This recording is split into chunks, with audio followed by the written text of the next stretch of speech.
우리 뉴욕 만나교회는 1년에 4차례 성례주일로 지킵니다. 성례주일 때는 항상 성찬 예식을 겸해서 우리들이 시행하고 있습니다. 우리들이 이 성찬 예식을 통해서 하나님께서 우리에게 향하신 그 큰 사랑을 다시 한번 우리들은 확인해 나갑니다. 그뿐 아니라 우리들은 지난 삶 가운데서 하나님의 말씀대로 믿음으로 순종으로 또 사랑으로 살지 못한 모든 죄악들을 하나님 앞에 내어놓고 회개합니다. 그와 또 더 나아가서 우리들은 앞으로 하나님의 나라와 하나님의 교회와 하나님의 영광을 위해서 이전보다도 더욱더 충성하고 봉사하고 헌신할 것을 더 다짐해 나갑니다. 그러므로 우리들은 이 성찬 예식에 참여할 때마다 우리들 자신의 지난 날의 과거의 모습, 다시 말하면 우리들이 예전에 예수 그리스도를 주로 구주로 하나님의 아들로 받지 아니했을 때에 불신자로 살았을 때의 그 모습을 다시 한번 되새겨 보면서 하나님께서 이제는 어떻게 우리를 그렇게 사랑하셔서 우리의 죄를 용서해 주시고 하나님의 자녀 삼아 주시고 영원한 하나님의 나라 새하늘과 새 땅으로 이끄시는가를 우리들은 기억하는 그와 같은 시간이 되는 것을 우리들은 알아가야 될 것입니다. 그러므로 먼저 우리들이 알아가는 것은 하나님의 그 크신 그 큰 사랑을 우리들이 확인하기 위해서는 그 이전에 우리들의 삶이 죄인으로서의 삶이 불신자로서의 삶이 얼마나 참으로 참담했고 또 비참했고 하나님의 영광을 가리웠던 일인가라고 하는 것을 짚어보고 넘어가야 될 것입니다.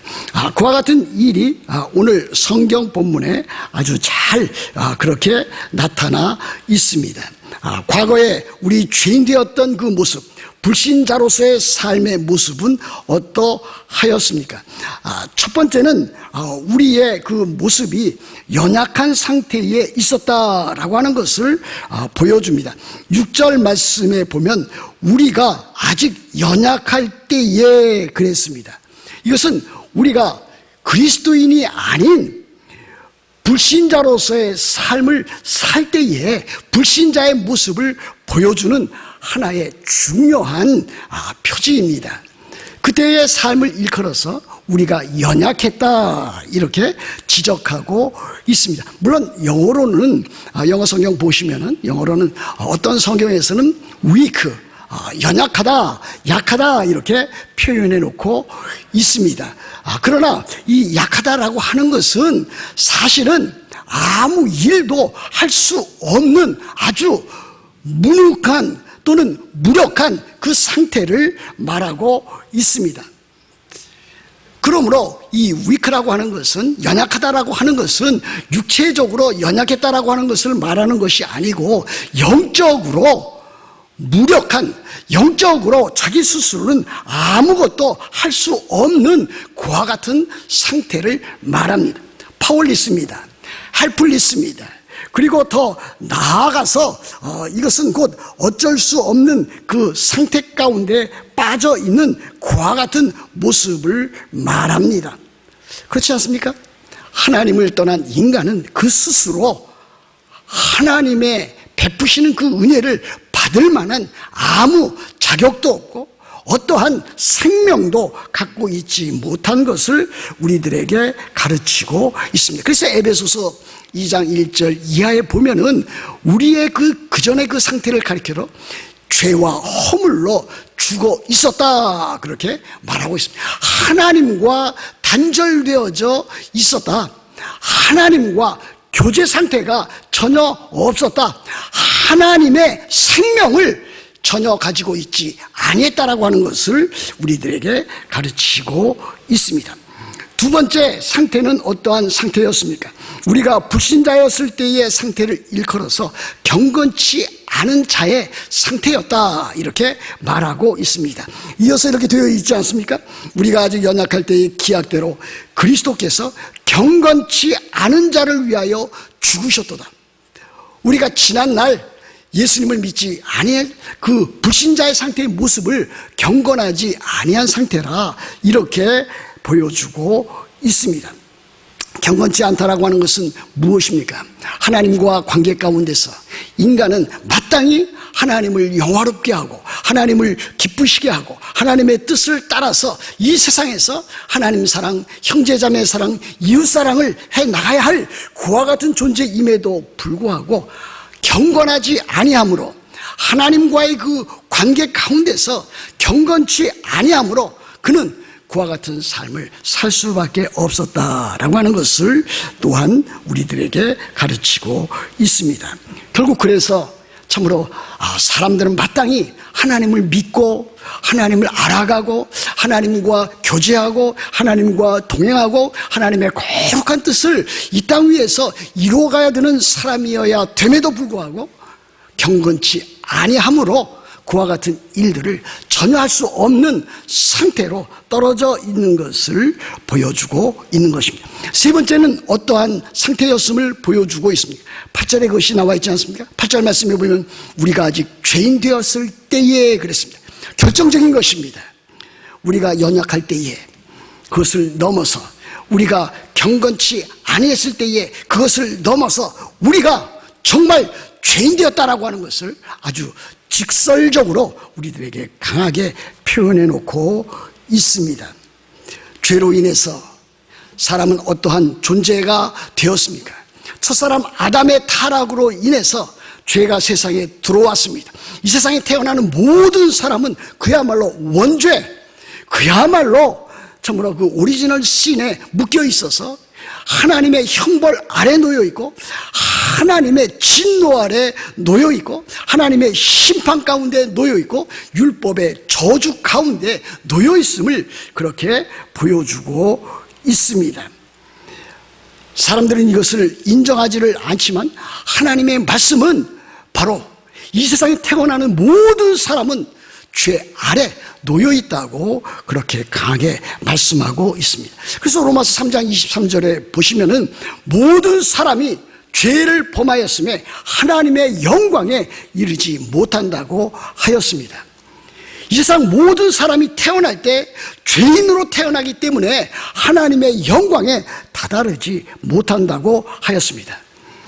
죄인으로 태어나서 죄를 범함으로 하나님의 영광에 다다르지 못하는 그와 같은 비참한 인생이 되고 말았다라고 하는 것입니다. 로마서 1장 18절에는 어떤 말씀이 있습니까? 이와 같은 말씀이 있습니다. 하나님의 진노가 불의로 진리를 막는 사람들의 모든 경건하지 못함과 불의에 대하여 하늘로부터 나타난다고 그렇게 지적하고 있습니다. 이 세상에 태어나는 모든 사람들은 그들의 경건치 않음과 그들의 행하는 모든 불의로 인해서 하나님의 진노가 하늘로부터 그들에게 내린다고 하였습니다. 그 왜 그렇습니까? 이 세상에 태어나는 사람은 그야말로 하나님의 말씀과 하나님의 명령과 하나님의 율법을 어기고 있기 때문입니다. 바로 그것이 그들이 죄인인 것을 보여주고 있는 것 아닙니까? 우리 주님께서는 마태복음 22장에서 이렇게 구약 성경에 나와 있는 모든 것들을 요약해 주고 있습니다. 무엇입니까? 너는 마음을 다하고 뜻을 다하고 목숨을 다하여 주 너의 하나님을 사랑하라, 이렇게 명령하셨습니다. 또 그뿐 아니라 네 이웃을 네 자신처럼 사랑하라, 그렇게 말씀하셨습니다. 그러므로 이 세상에 있는 사람들은, 모든 사람들이 하나도 빠짐없이 하나님을 사랑해야만 합니다. 또 이 세상의 모든 사람들은 이 세상에서 그의 이웃들을 사랑해야만 합니다. 그런데 어떻게 사랑해야 됩니까? 하나님을 사랑하되 마음과 뜻과 목숨을 다해서 힘을 다해서 사랑해야 된다고 했습니다. 또 내 이웃을 사랑하게 될 때에, 우리 자신의 이웃을 사랑하게 될 때에 우리 자신처럼, 내 몸처럼 그렇게 사랑해야 한다고 했습니다. 여러분, 이와 같은 질문을 이 세상 모든 사람들에게 제시한다면 여기에 대답할 수 있는 사람이 그 누구도 없다라고 하는 것을 우리는 쉽게 알 수가 있습니다. 과연 이 세상 사람들이 하나님을 사랑한다고 하면서 마음과 뜻과 목숨을 다해서 그렇게 사랑하고 있습니까? 이웃을 사랑한다고 조금 나타내기는 하지만은 과연 자기 자신처럼, 자기의 몸처럼 그렇게 사랑하는 사람이 있습니까? 사랑하지 못하는 것을 우리들은 쉽게 발견하게 됩니다. 과거의 우리들의 모습이 이러했습니다. 하나님을 사랑하지도 못했고, 하나님을 전적으로 사랑하지도 못했고, 우리들의 이웃을 사랑하지도 못했고, 우리들의 이웃을 우리들 자신처럼, 내 몸처럼 그렇게 사랑하지를 못했습니다. 그러므로 결국 우리들 자신은 하나님의 심판과 하나님의 진노와 율법의 저주 아래 놓여 있게 되었던 것입니다. 그런데 하나님의 사랑이 나타났습니다. 그 크신 하나님의 그 큰 사랑이 우리에게 나타났습니다. 그것은 곧 구원의 사랑입니다. 구속의 사랑입니다. 성부 하나님께서 성자 하나님 예수 그리스도 안에서 성령 하나님으로 말미암아 우리들에게 베푸신 구원의 그 큰 은혜라 아니할 수 없습니다. 그러므로 우리에게 나타난 사랑은 자그마한 사랑이 아니라 그 크신 하나님의 그 큰 사랑입니다. 여러분, 찬송가 310장에 보시면은 하나님의 은혜로 있을 때 없는 자 왜 구속하여 주는지 난 알 수 없도다. 정말 하나님의 그 큰 은혜가 크기 때문에 참으로 어떻게 말로 표현할 수 없는 참으로 감동적이고 감격적인 그와 같은 표현을 거기에서 보여주고 있습니다. 또 우리들이 또 잘 아는 찬송가 305장에 이렇게 되어 있지 않습니까? 어메이징 그레이스, 나 같은 죄인 살리신 주 은혜에 놀라워 잃었던 생명 찾았고 광명을 얻었네 그랬습니다. 여러분, 하나님께서 우리들에게 주신 사랑은 참으로 말로 다 할 수 없는, 참으로 우리 스스로는 알고 깨달을 수 없는 그 큰 사랑인 것을 우리들은 기억해 볼 수 있습니다. 우리가 전에는 죄로 말미암아 하나님의 진노 아래, 하나님의 심판 아래 놓여 있었습니다. 그 일로 말미암아 참으로 우리는, 이 세상 사람들도 모두는 죄로 말미암아 인생에 있어서 비참한 삶을 살 수밖에 없었습니다. 그런데 하나님께서 우리를 위해서 이루어 놓으신 그 구원의 큰 일을 인하여 이제 우리들은 구원을 받게 되었습니다. 그것이 이제 로마서 5장 8절, 그야말로 성경 가운데 복음의 핵심을 가장 잘 드러내고 있는 성경 구절 가운데 하나인 로마서 5장 8절은 이렇게 우리들에게 가르치고 있습니다. 우리가 아직 죄인 되었을 때에 그리스도께서 우리를 위하여 죽으심으로 하나님께서 우리에게 대한 자기의 사랑을 확증하셨느니라 그랬습니다. 이미 확증을 하셨습니다. 확증하셨을 뿐만이 아니라 지금도 그 사랑, 확증된 사랑을 우리들에게 계속해서 보여주고 나타내 보여주고 있습니다. 저는 오늘 아침에 다시 한번 영어 성경을 참조하면서 자기의 사랑을 확증하셨느니라, 우리나라 성경에는 이것이 이제 과거형으로 되어 있는데 영어 성경을 찾아보니까 이것이 현재형으로 나타나 있는 것을 다시 한번 확인할 수가 있었습니다. 지난날에 하나님께서 이루신 그 큰 사랑을 참으로 오늘날 우리들 사는 이 시대 가운데 우리에게 그 사랑을 나타내고 계시다라고 하는 것을 말하고 있지 않습니까? 보십시오. 그리스도께서 우리를 위하여 죽으심으로 그랬습니다. 예수 그리스도께서 우리를 위하여 죽으셨다 그랬습니다. 어디에서 죽으셨습니까? 십자가에서 죽으셨습니다. 십자가에 피 흘려 죽으셨습니다. 우리를 위한 죽으십니다. 이것을 다른 말로 바꾸고 말하면 우리를 대신해서 우리가 받아야 할, 아니 내가 받아야 할 하나님의 진노와 형벌을 대신 받으심으로 우리를 위한 그 사랑을 하나님께서 나타내 보여 주셨다라고 하는 것을 말하고 있습니다. 여러분, 이것은 매우 중요한 것입니다. 요즘 현대의 많은 교회들이 예수 그리스도께서 십자가에 죽으셨다고 하는 사실을 공언을 함에도 불구하고 그 십자가의 죽으심이 대속 형벌적인 죽음이시다, 나를 위한, 우리를 위한 대신한 죽음이라고 하는 것을 부인하고 있습니다. 예수 그리스도께서 십자가에서 하나님의 형벌을 우리를 대신해서 다 받으심으로 우리의 죄악을 다 용서해 주셨다고 하는 것을 부인하는 시대를 우리들은 맞이하고 있습니다. 그것은 잘못된 것입니다. 그것은 이단적인 사상입니다.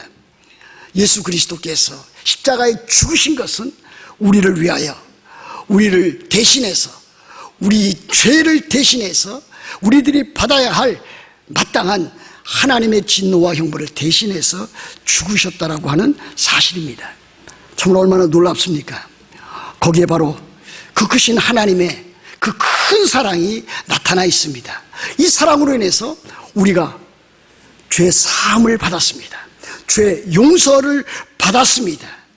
또한 예수 그리스도의 십자가의 죽으심과 예수 그리스도의 부활을 통해서 우리들이 새 생명을 받았습니다. 우리들이 의의를 우리들이 받았습니다. 그렇게 해서 우리들이 결국은 하나님의 자녀가 되었습니다. 하나님의 자녀가 되어서 우리들이 비록 참으로 이 험하고 악한 세상, 불의와 죄가 넘치는 이 세상에 살아가고 있지만은 그 가운데서도 하나님께서 우리들에게 주시는 영적인 복, 신령한 복, 그 복과 은혜를 누려나가면서 살아갈 수 있게 되었습니다.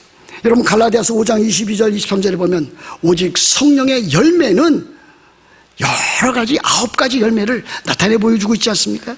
사랑으로부터 시작해서 절제에 이르기까지 그 모든 성령의 열매를 우리들의 삶 가운데서 누려갈 수 있게 되었습니다. 세상은 비록 파도가 치고 폭풍우가 치고 참으로 요란하고 여러 가지 참으로 많은 괴롭고 힘든 일들을 우리들에게 안겨주지만, 그러나 그 가운데서도 우리들은 하나님께서 우리들에게 주신 그리스도 안에서 성령으로 말미암아 주시는 참으로 그 복과 그 은혜를 누려나갈 수 있게 되었습니다. 그 평안을 우리들이 누려갈 수 있게 되었습니다. 하나님 나라의 복을 우리들이 누려갈 수 있게 되었습니다. 그뿐입니까? 우리들이 이 세상 살면서 참으로 세상 사람들과는 달리 참 거룩을 추구해 나가고 믿음으로 순종하면서 살면서 영원한 하나님 나라, 새하늘과 새 땅을 소망의 인내 가운데 바라보는 자들이 되었다라고 하는 사실입니다. 이 모든 것은 다름 아닌 하나님께서 우리들에게 주신 복과 은혜요, 그 크신 하나님의 그 큰 사랑이 아닐 수 없습니다. 여러분들이 오늘부터 여러분들의 생명이 다하는 날까지, 또 우리 주님께서 영광 가운데 다시 오시는 그날까지 여러분들이 믿음과 사랑과 소망을 가지고, 믿음의 역사와 사랑의 수고와 소망의 인내를 가지고 여러분들이 하나님의 영광을 위하여, 하나님의 나라를 위하여, 하나님의 교회를 위해서 헌신하고 충성할 수 있기를 우리 주 예수 그리스도의 이름으로 축복합니다.